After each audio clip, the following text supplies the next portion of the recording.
Muy buenos días, apreciados amigos y hermanos. Hoy es lunes 15 de junio y estamos listos para estudiar Cierto Amor. Así es. La lección con cada uno de ustedes. Qué bueno es poder acercarnos a la palabra de Dios, estudiar, aprender algo más. Y bueno, vamos entonces a empezar con ustedes, Stephanie Franco y Eric Colón. Bienvenidos.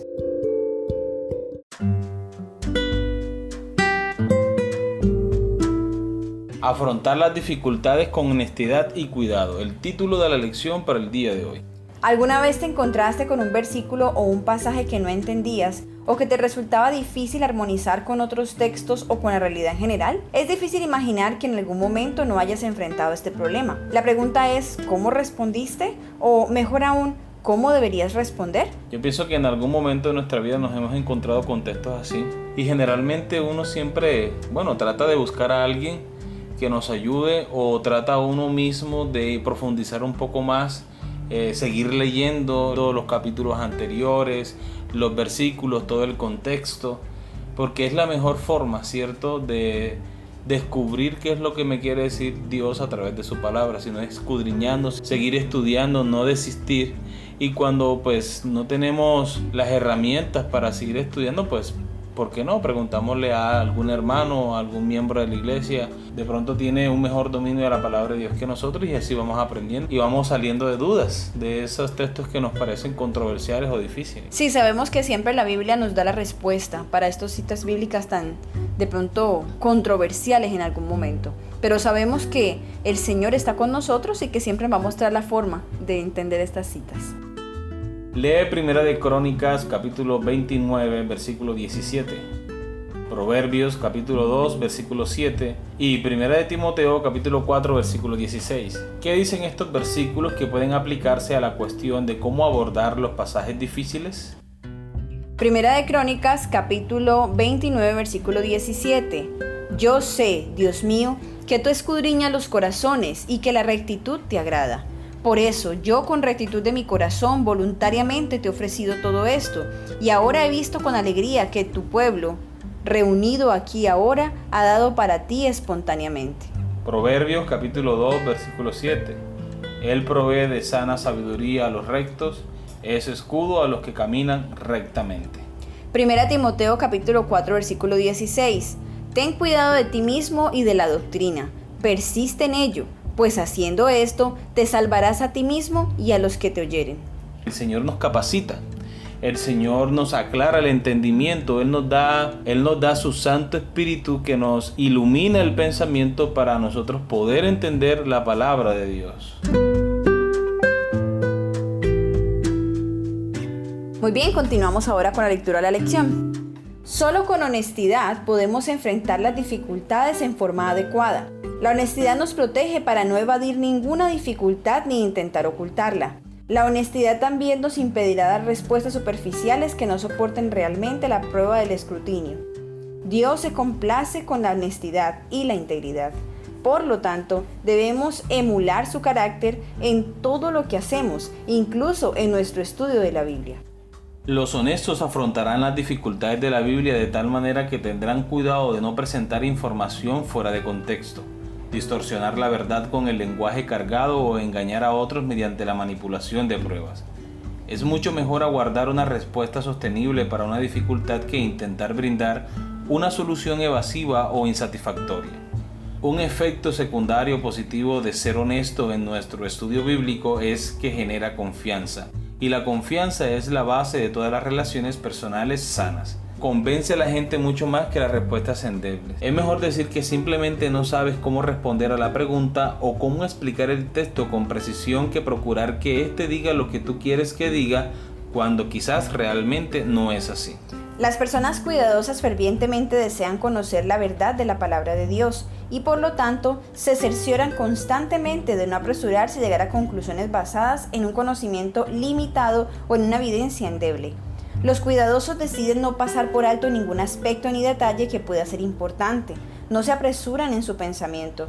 Son minuciosas y diligentes en el estudio de la palabra de Dios y en toda información relacionada.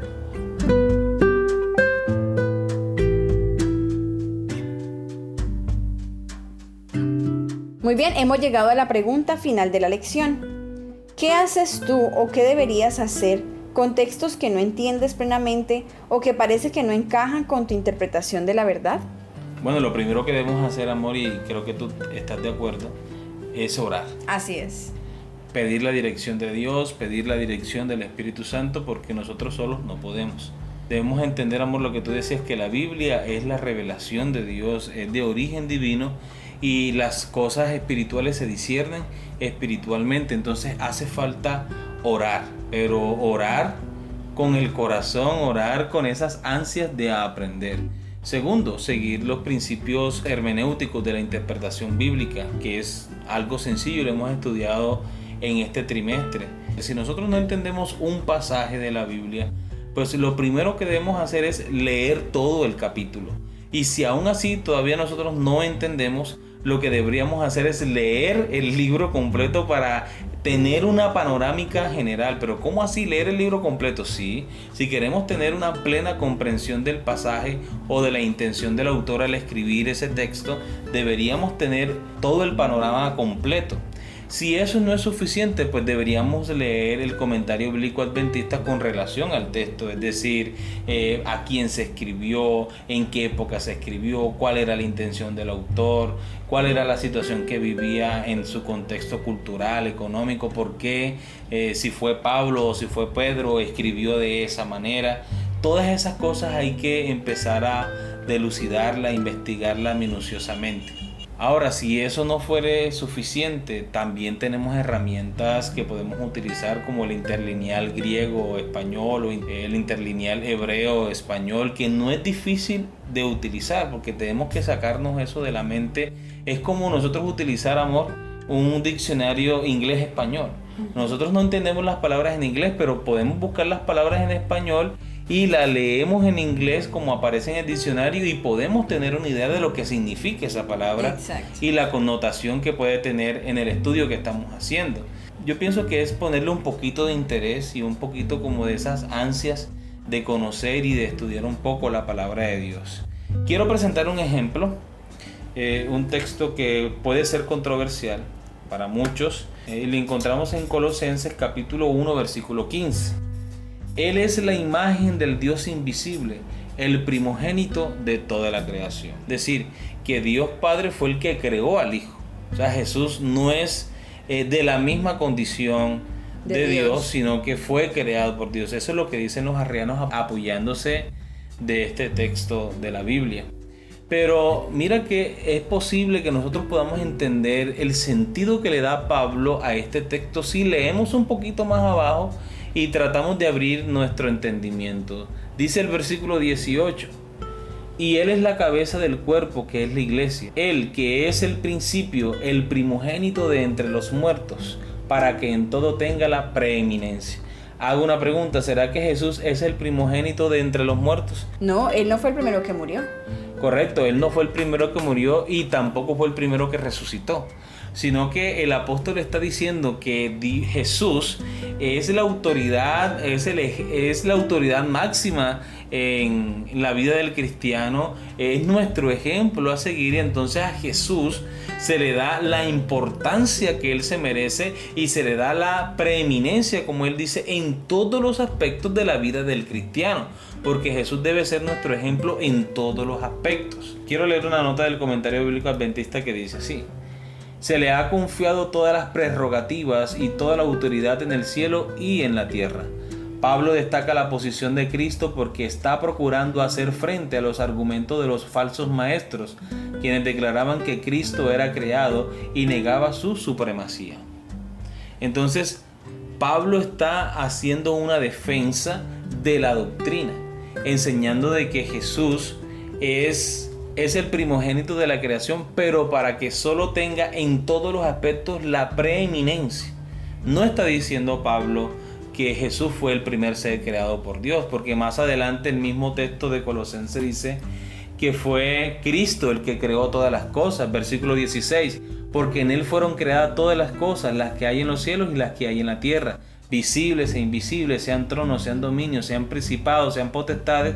Todo fue creado por medio de Él y para Él. Y Él es antes de todas las cosas y todas las cosas en Él subsisten. Dice la Biblia: todas las cosas en Él subsisten. ¿Cómo pueden subsistir todas las cosas en Cristo si fuera un ser creado? No podría, porque no tendría poder por sí mismo para sustentar todas las cosas. Eso es algo que solo le pertenece a Dios. Dios es el único que tiene poder creador para crear, valga la redundancia, de la nada y para sustentar su creación. Ahora, la Biblia está llena de muchas evidencias textuales donde Cristo muestra su igualdad con Dios. Por ejemplo, en Filipenses capítulo 2, versículo 5. Haya pues en vosotros este sentir que hubo también en Cristo Jesús, el cual siendo en forma de Dios no estimó el ser igual a Dios como cosa que aferrarse, sino que se despojó a sí mismo tomando la forma de siervo, hecho semejante a los hombres. Aquí está hablando de la encarnación de Cristo y está hablando de su igualdad con Dios. También encontramos textos como Juan capítulo 1, versículo 1, en el principio era el verbo y el verbo era con Dios. Hay mucha evidencia textual donde se muestra que Jesús realmente es Dios, tiene su naturaleza divina.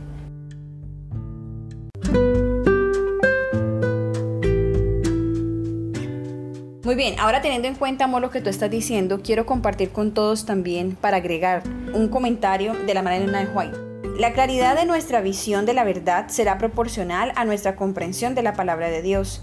Quien presta cuidadosa y devota atención a las Escrituras obtendrá una comprensión clara y un juicio sólido, como si al volverse a Dios hubiera alcanzado un grado más alto de inteligencia. No es seguro para nosotros alejarnos de las Sagradas Escrituras y hacer únicamente una lectura casual de sus páginas sagradas.